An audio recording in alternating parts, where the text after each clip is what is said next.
Hello mga kabusing. Nandito naman tayo sa another video natin na um, ito topic natin dito ang saan nanggaling ang sweater, history of sweater. Hindi ito sa akin na video, hinanap ko to para may share ko sa inyo. Ito po, panoorin nyo to. History of sweater. Disclaimer: no animals were harmed in the making of this video. The purpose of this video is only to share the ideas or knowledge about for our gamefowl sport industry. History of sweater. Isa sa mga lahi ng gamefowl na pinaka-in-demand ngayon ay ang mga sweaters. Mayroong ilang mga bersyon ng kung paano sila nagmula.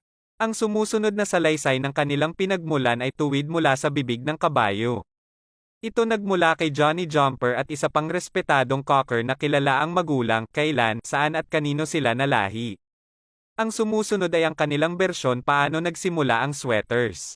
Sweater McGuinness nagbigay kay Walter Kelso isang yellow-legged hatch. Ang bloodlines ay naisip na ipatras pabalik sa Harold Brown's McLean hatch. Mr. Kelso ay bernid nito sa kanyang mga Kelso hens at ang supling mula sa mating na patunayan na outstanding pitcocks.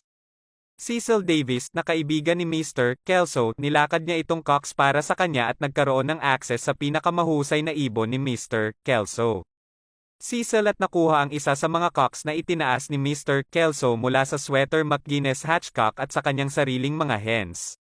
Sana po na marami tayong natutunan sa nahanap ko na video at sana po magamit nyo po to sa pagbibreeding nyo at salamat po sa nag-support sa aking video kahit konti lang tayo nanonood.